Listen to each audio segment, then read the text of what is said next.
Hello, listeners. Been wondering how you can help the show? Probably not. But here are 5 things you can do. 1. Subscribe. Support the show by clicking the subscription link in the show notes. 2. Review on iTunes, on our website, www.afraidofnothingpodcast.com, or on whatever app you listen to. 3. Donate. When you go to our website, click the cute coffee cup icon. Or in the show notes, click the subscription link. 4. Share. Sharing really is caring. Tell your friends and even your enemies to check out the show. 5. Watch. Wait a minute, it's a podcast, not a movie. Actually, it's both. Check the show notes to find out where to watch the documentary. You can also rent it on Prime Video. That's it. Oh, one last thing.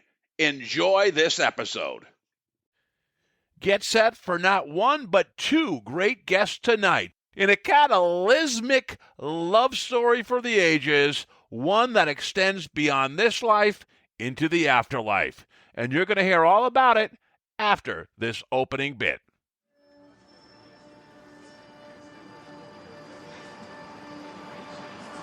In a world where nothing is known, nothing is certain, reality is not real. Wake up! Be afraid of nothing. I'm Bob Heskey. Robert. The host with the ghost. This is my podcast, based on my paranormal documentary, Afraid of Nothing. Each episode, we talk to people who see life and the afterlife through a different lens. Join me. Who is this large man? And what's he doing in our bedroom? As we lift the veil and open our minds to see beyond our eyes lie. This is Afraid of Nothing.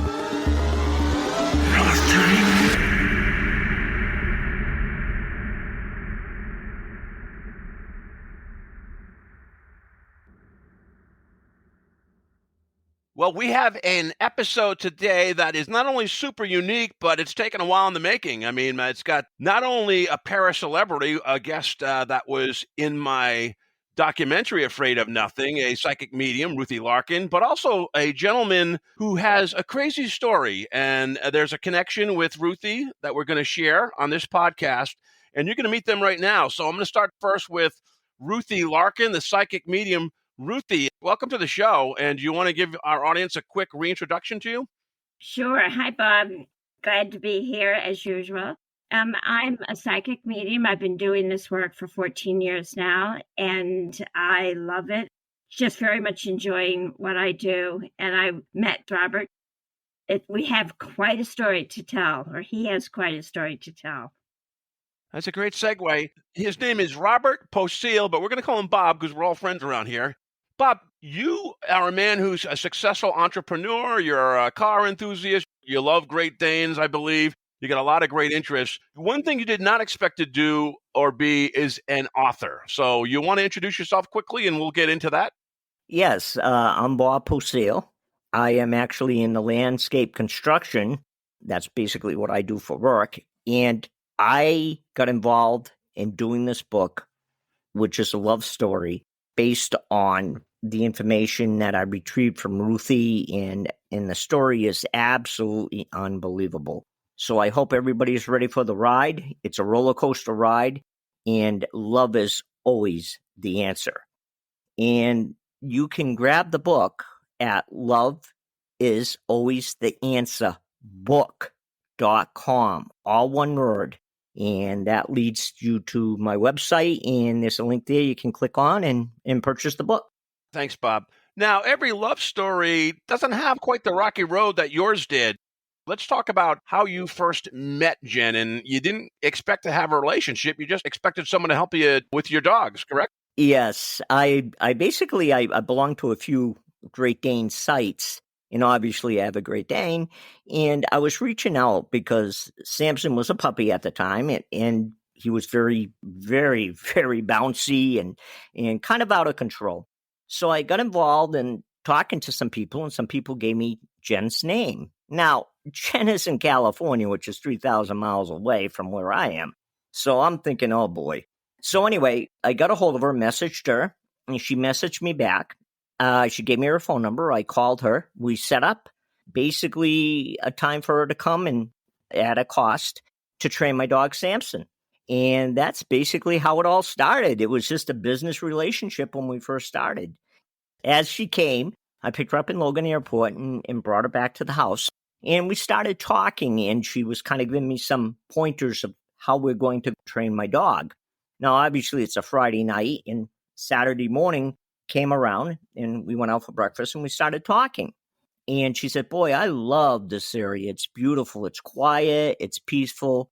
And I said, look, if you're that good at training dogs, and obviously you rode horses and you're big into the horse industry as well, I said, would you ever think about moving into this area? And at that point, she said, boy, I would give it a thought. And Saturday afternoon, and this is going to blow a lot of people's minds, as I'm there and we're having this conversation, it's Saturday afternoon, I go on the website and I found a house that was like a mile and a half from where I lived. And then all of a sudden, it just kind of blew up. We went to look at the house on a Sunday, and I put an offer and I purchased the house. It was just like, it was instantaneously, and I can't explain, it was just unbelievable. The chemistry, and there was something about her that really drew me into her. That's kind of how that all started, and the rest is history. So you met someone to train your dog who was excellent with the dog, but also left an impression on you. She moved out there, and you somehow got Ruthie's phone number, and talk about how you reached out to her. Your first call with Ruthie wasn't really, and I know Ruthie because she's helped a ton of people. It was a little more pessimistic and negative than you expected, correct? Right. There was a friend of mine. She went to one of Ruthie's conferences, and she gave me the number, and she couldn't talk enough about Ruthie. And then Jen left and went back to California. And I had this gut feeling like something just wasn't right. So I said, heck, I'll give it a shot. So I got a hold of Ruthie. We set up a date. I think it was August 24th, 2017. And I started talking to Ruthie and asking her questions about this Jen, who was, obviously now we purchased a house and I'm involved in this relationship. And some of the things that she told me, I was like and saying that, there's no way. There's just no way this is going to happen. And some of the things I don't want to give too much away for the book. But one of the things that she says, well, I see drugs in Jen's life. I said, oh, yeah, she's an antidepressant. She's got depression issues. She goes, Bob, no, I'm not talking about that, she says. She says, I see some other drugs in her life. And I go, oh, I just kind of put it to the side. And then she goes, oh, I see she has a short life between 2 and 3 years. And at that point, that was it, Bob. I was like, oh, I'm going to hang up on this woman. This is it. I can't deal with this anymore. Right. So I was nice. And she sent me the audio of our first conversation. And I just left it as where it was. That was it. That was in August 24th, 2017. So that was my first conversation with Ruthie at that time. Yeah. And Ruthie, we've had this conversation before. Again, you were in the documentary Afraid of Nothing. You've been on a couple episodes as well in the podcast. You're very busy. You're super busy. You do hundreds, I don't know, maybe thousands of readings. They're in and out of your mind. You can't keep it all in, but you remembered this one with Bob. So you want to tell us why?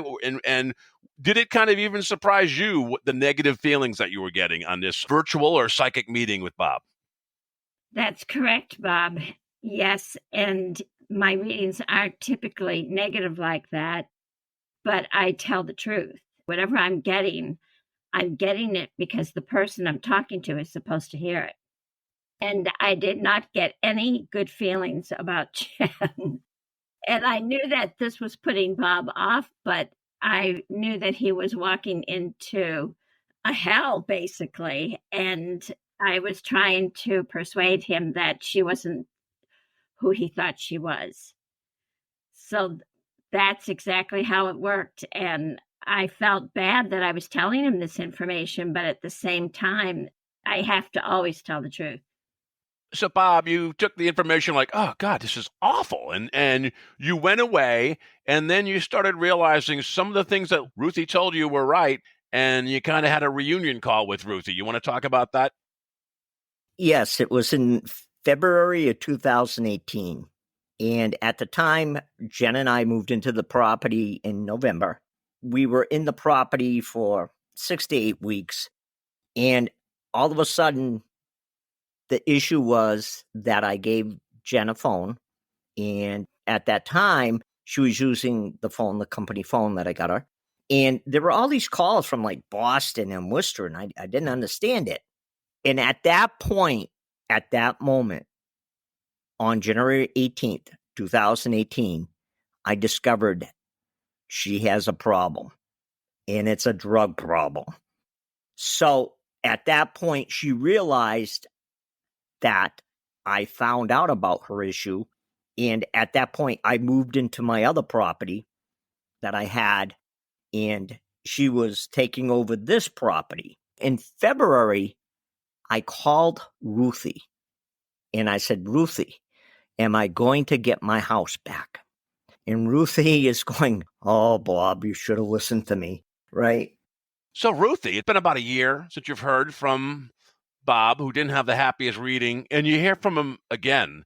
Did you remember who he was, and what was your thought? I remembered who he was immediately because of the bad news I had given him. And a reading like that doesn't happen. It's so rare. It's not even funny how rare it is. So I immediately knew him, who he was, and I knew he was calling me back for the very reason that he was, which was to say, how bad is this? And I told him, it's going to be very bad. We finished the conversation with basically he was going to have to pay money to get her out of the house. And this story goes on, but the bottom line was I had her number. Of course, I thought I had her number, but I only had part of her number, which you'll hear more about later on. Yeah, I mean, the audience is probably listening going, wait a minute, I thought this was a love story. This poor guy is being put to the ringer, but no, audience, stay with us for this. And also, we're not going to tell you everything. We're going to ask you to get the book, and we'll share that again at the end. But one of the things Ruthie mentioned was that Jen was not going to live very long, Bob, and that came to pass, too, after you talked to Ruthie, I believe. That's when your relationship also took another change. Well, in February was the time that I spoke to her in 2018, and she said, I see a 6. So you're going to get your house back in June. And I got my house back June 26, and it cost me 10 grand. So I finally realized Jen was diagnosed with cancer, and it was in December of 2019. Jen was a very private person, and she had a bunch of walls built up around her due to the fact that how she was brought up in her childhood, and she was abused and so on and so forth. And she never told me why she needed to go to the hospital. She said, oh, we're just having a test. So when I walked in after the biopsy, I didn't even know it was a biopsy. They just said, well, I'll be back at noontime to pick her up. And I get there and the doctor says, I would love to talk to you as well. So I went in and I saw Jen, and she was coming out of recovery. And I grabbed her hand. I said, hey, sweetie, what's going on? And the doctor came in at the time and he said, we got some bad news. And I said, oh. And he said, she's got a tumor in her pancreas. And at that point, we just both started bawling and trying to figure this whole thing out. So that was basically the last time I talked to Ruthie was in February 2018. And then after Jen passed, then I had the next conversation with her, which was in July of 2021. Yeah. And so was it about a year that Jen had the cancer, or? It was 15 months. And how did your relationship evolve over this time? I think you both got, in some weird way, this in this darkest time, you both got something out of it and some comfort from each other. Is that accurate? Yes, and the point that Jen and I is, I was Tom Brady at the time. I was going into the Super Bowl and I was going to win it. So there was nothing that I thought in my head that we couldn't beat this cancer. And in my mind, I was the cheerleader.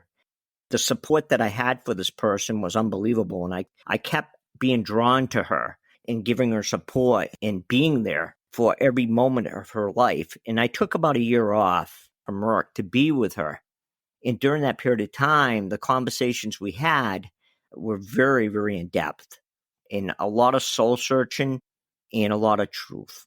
And that's when I realized this woman was sincere and she was a real solid soul. Once you took all the other stuff away and you realize now you're dealing with a situation, and in my mind, I always thought I could beat it or have the people in place to beat it, which was Dana Farber or Beth Israel. And I was there to support her. And like I said, I went into this like Tom Brady going into a Super Bowl, and I was going to win it. And obviously, I did not. So that real raw emotion at the time that we sat at the table, and she was crying about how she was going to take care of her dogs. And I said, don't worry about it. I got them. And she apologized to me up and down about what has happened in the past. And we kind of came to amends at that point. And I said, I forgive you. I love you. And that was a lot of the things that we said, and we had communication was just between Jen and I, and our pet names and so on and so forth. So that was a very, very difficult part of our relationship. So you were a guy that used to, date probably a lot of people, I'm guessing. You were a bodybuilder earlier in your life, very well off, self-made, and then meet this beautiful woman who kept herself from you and herself. I mean, through the drugs, probably as a mask to protect herself too from her past. So during this cancer, you kind of exposed who you were, or surprised that you were as a caregiver. That probably surprised even you.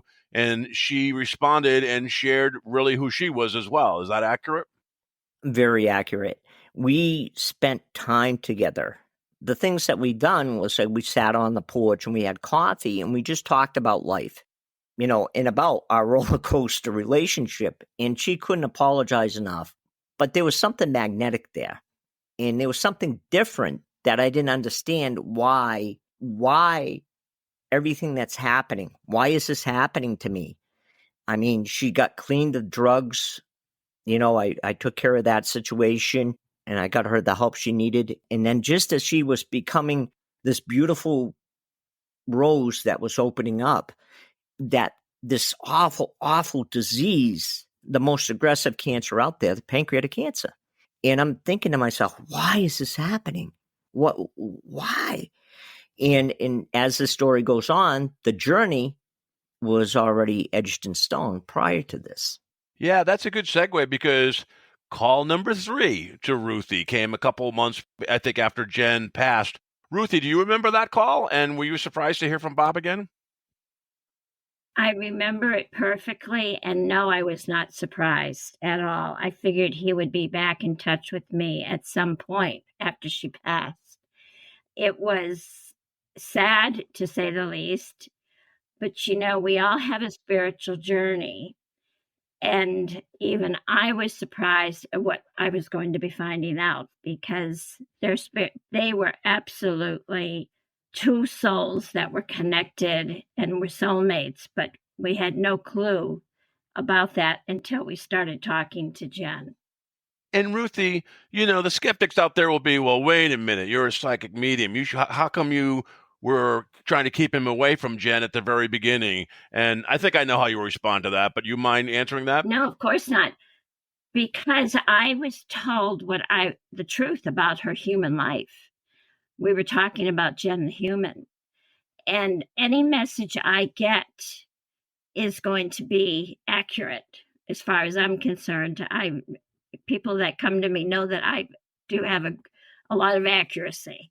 And she's a human, so I was getting the human message. I had her perfectly cast as a human, but that was only part of the story because we didn't know the rest of the story until he called me, and he wasn't even quite sure why he called me, I don't think. Bob was saying he didn't expect to connect to Jen, but he was expecting maybe somehow I could help him.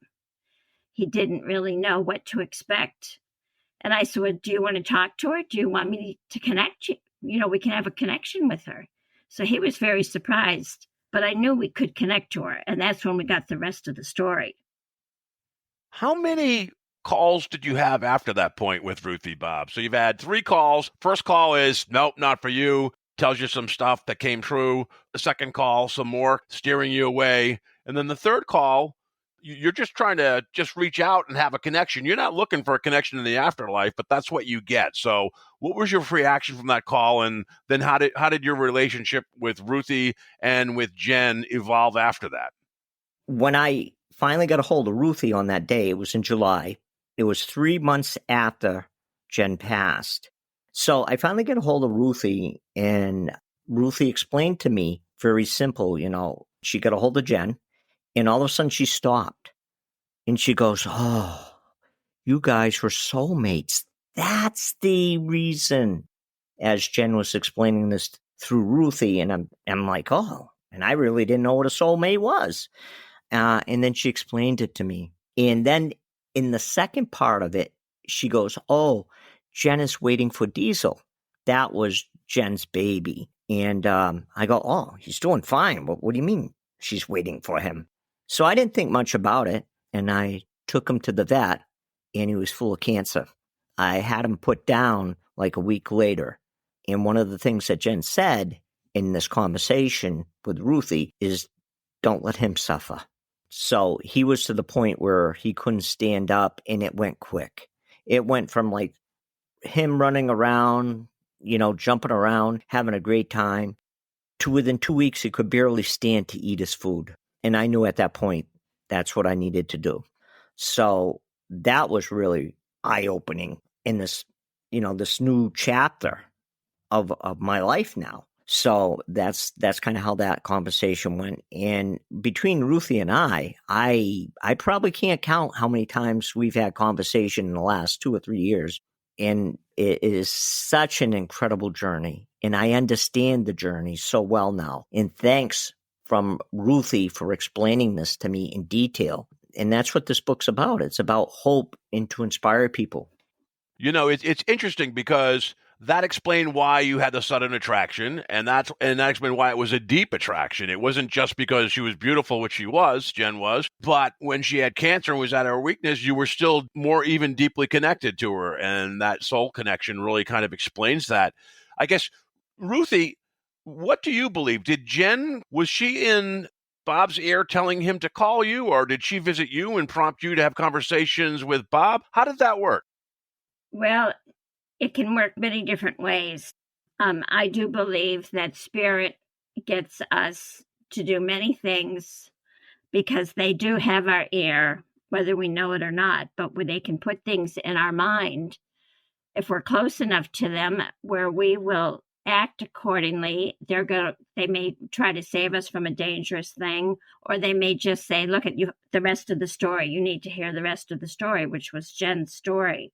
So I believe that she probably did have him call me again at that point in time. But knowing Bob, he's a very curious guy.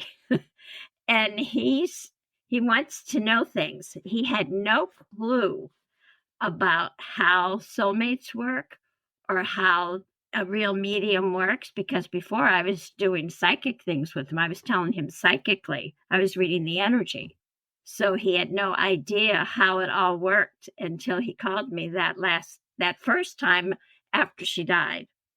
And that's when I said, well, we can connect to her. I call it long distance calls. Do you want a long distance call? And she came through very strong, very quickly. But the best thing was we were towed in very intense and unbelievable fashion why this had happened the way it had. Because they are soulmates, but they both fulfilled a spiritual journey, which will be in the book. But which is in the book, I should say. But the bottom line is we didn't have the rest of the story until Jen could tell it to us after she passed.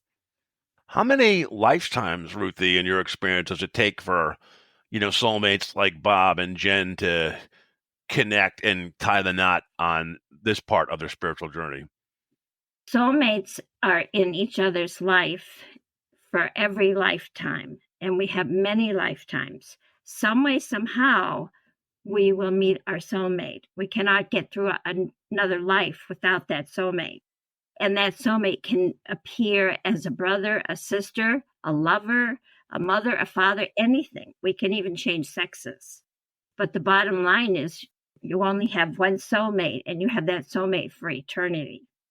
And did you have any idea, or did Jen communicate with you and Bob how many lifetimes they've had together?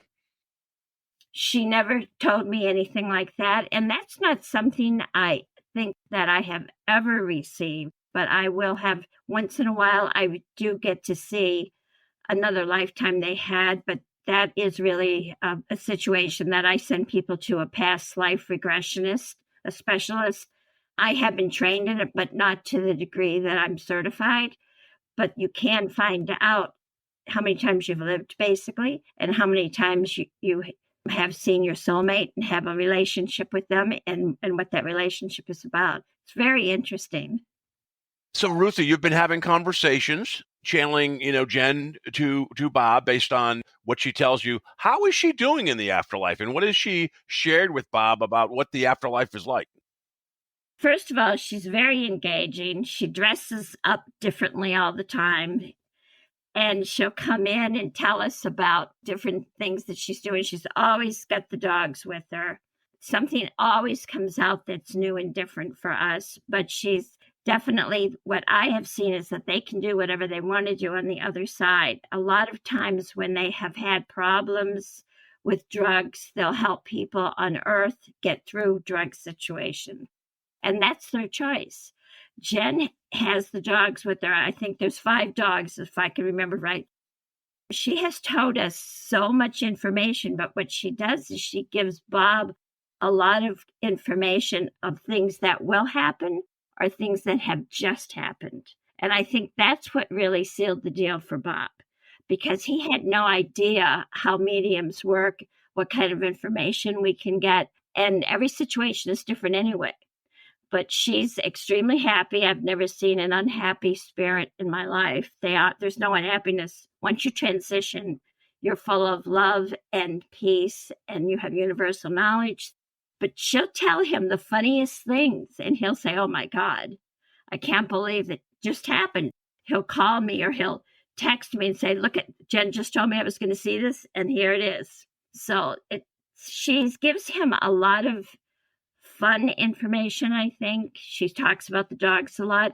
She always has, if something's wrong with the dog and he doesn't know it, she'll tell him. And sure enough, she's never wrong. She has never been wrong yet. Never. They're never wrong. They are supreme beings.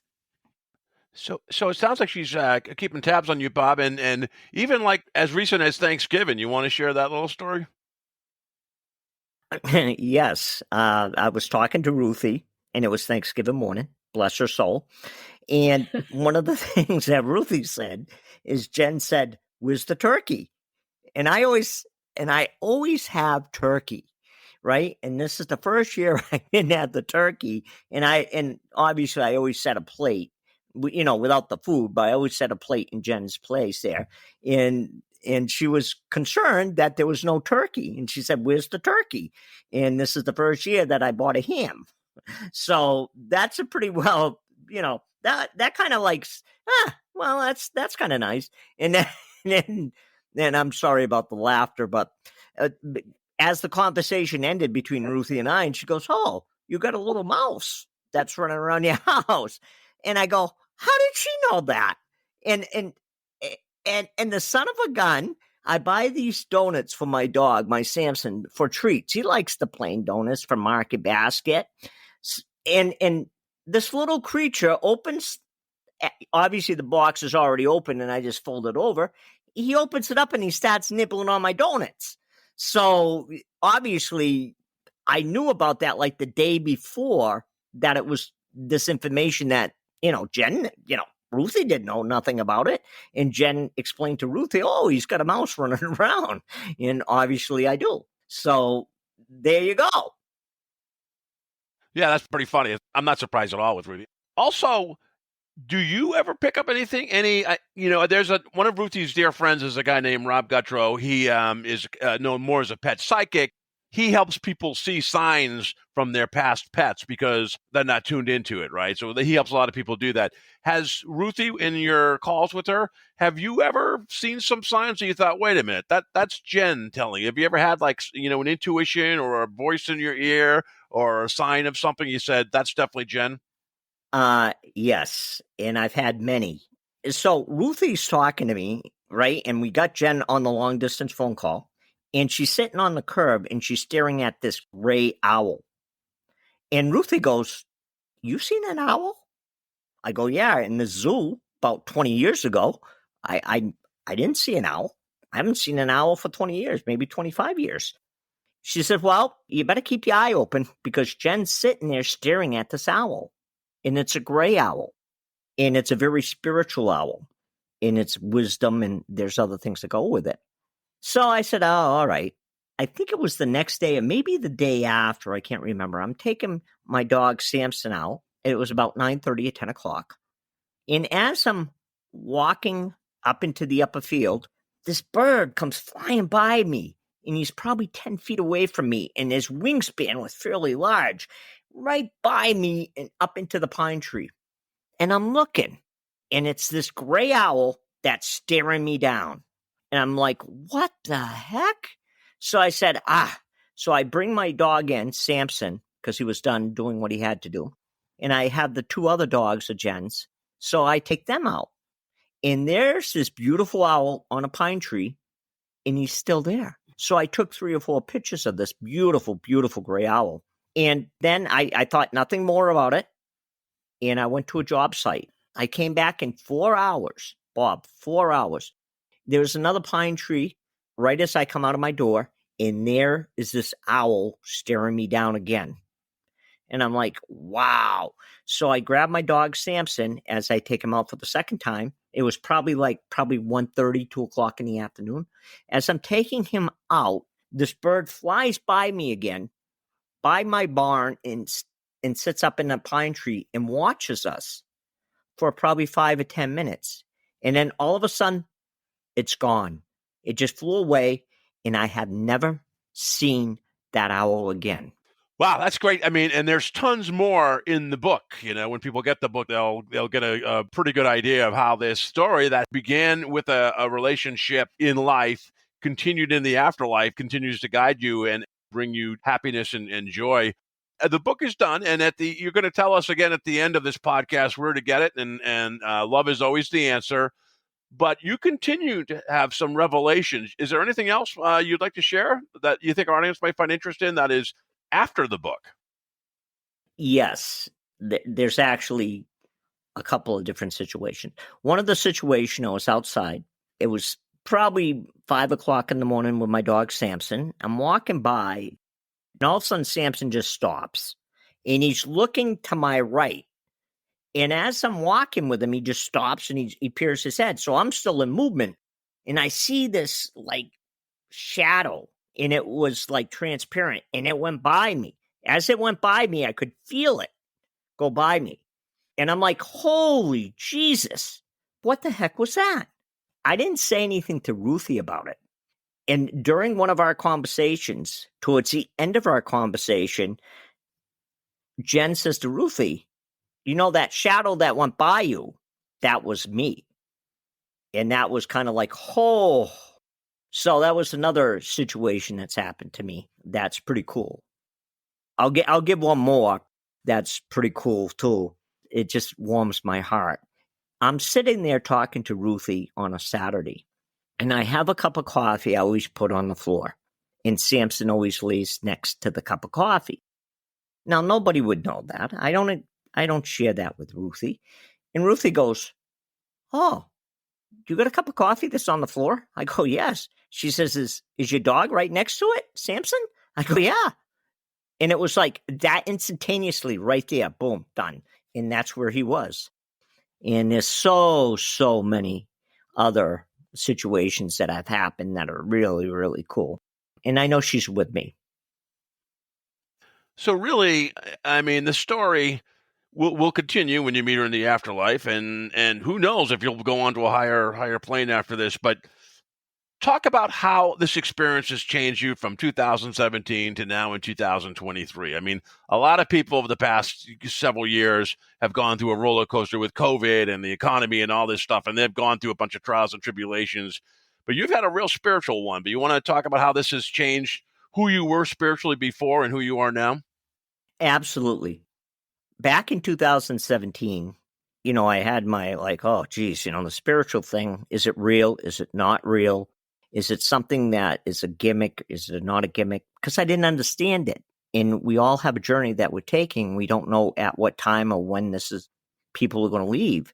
And what happened is I was materialistic, Bob.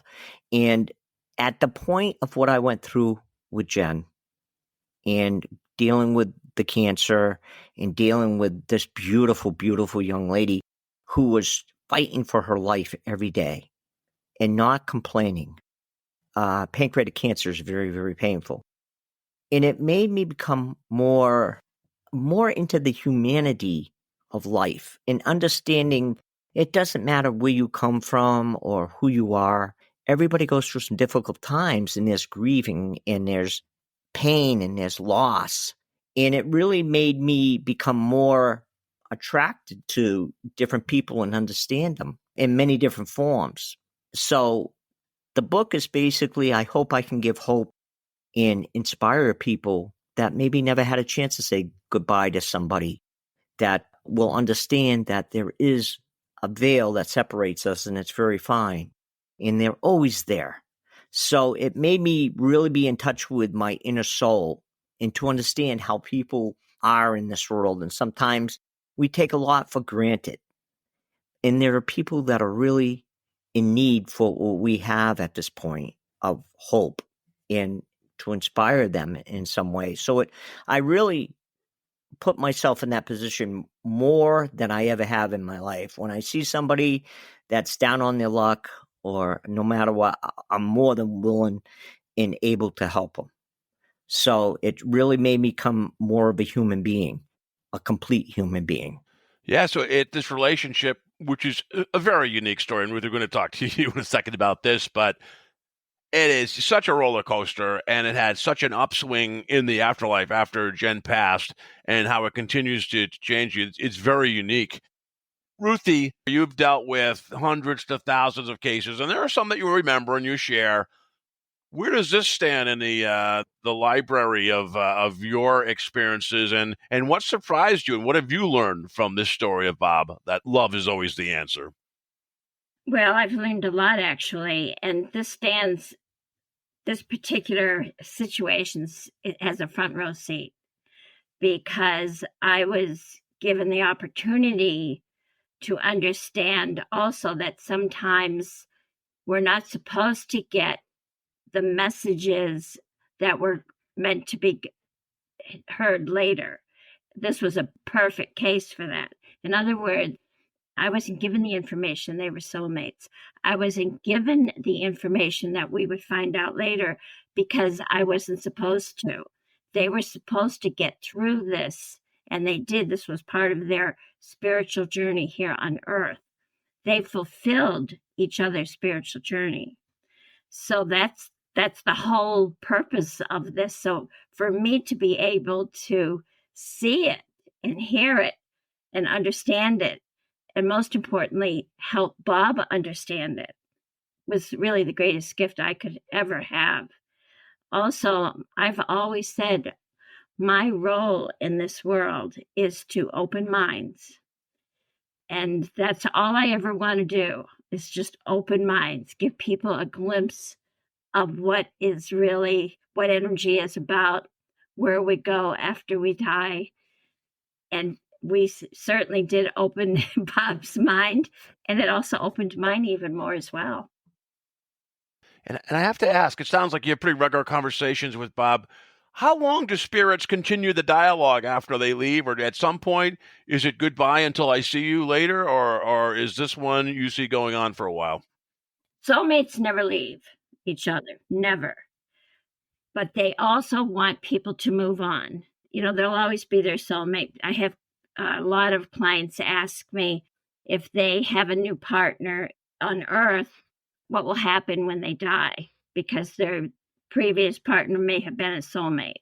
And I tell them it doesn't make any difference. A soulmate, you only have one soulmate.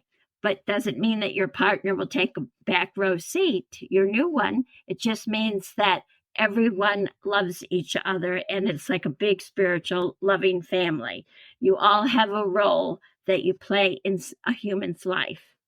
And when you were a spirit again, because we go back to being spirit, there's no fighting, there's no jealousy. And I have so many people, they think that someone's going to be jealous. No, it doesn't work that way. There is no jealousy. Once you're a spirit, you have universal understanding, universal love, universal peace. So you understand all of this. You understand why these were lessons that were supposed to be learned in our lifetime. But once we're a spirit, we're together again. And usually the way it works is people will start to come into another life unless their lifetimes are over. And I felt strongly that Jen had, for her to have the life she had here on Earth, she's had a lot of lives. There was no doubt about that, because she went through a lot here on Earth. But she fulfilled her spiritual journey here, and it was really a hard one. So I think she may not come into this world again. And Bob, when he gets to the other side, they may say, we're just going to be spirits, or they may come in again.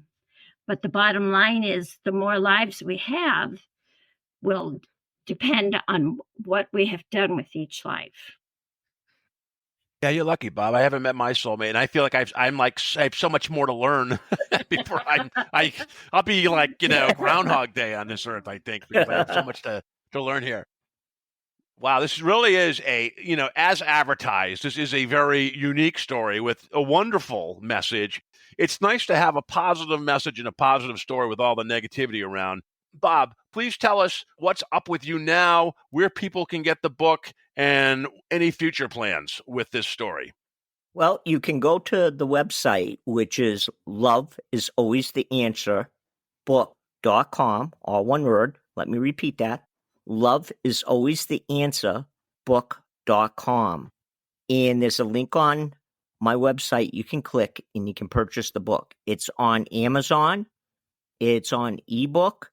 I am going to start my second book in the middle to the end of January, which will be kind of a continuance of this. And I am so passionate about this. And this book, this is my story. It's not meant for everybody to really do what I had to do to get to my journey and to understand what I had to. But it's a love story, and it's pure, and it's very heartwarming. And I love my Jen. No matter what we went through, she was there. All I can say is I hope it touches other people and it inspires people, people who've lost people who never got to say goodbye, or tragic accident, or, an overdose or whatever. And I hope this does inspire some people. It is so exciting, and Ruthie has brought so much joy to me. And I have to say thank you to her, because if it wasn't for her, I would not understand why this happened and how it happened. And it's so clear. And it's so nice to still have that long distance phone call. And Jen still keeps an eye on me. Very well said, Bob. In the show notes, I'll have a link to the book too. Ruthie Larkin, a.k.a. the Beantown Medium, you have a huge client list already. Not that I need to promote you, because there's a long waiting list for you, but is there a website you'd like to mention, Ruthie, or do you have anything to add on top of what Bob said about when someone's lost a loved one, there is probably a reason and there is still a connection?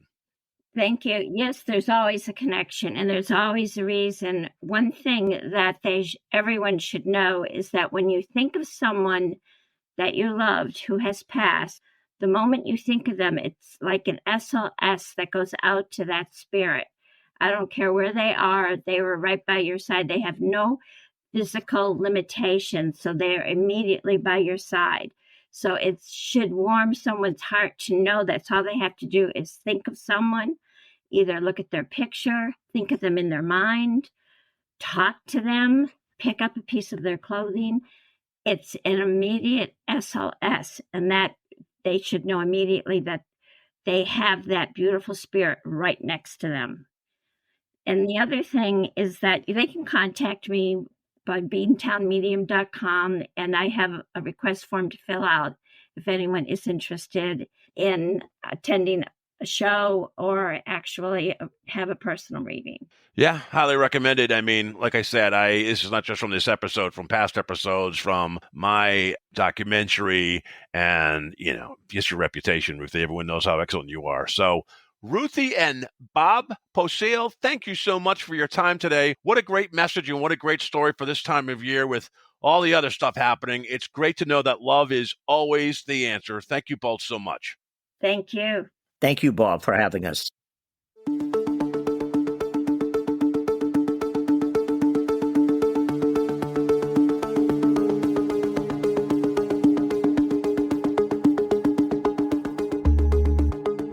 You've been listening to the Afraid of Nothing podcast. Please subscribe and like us on Facebook. Until next time, stay scared.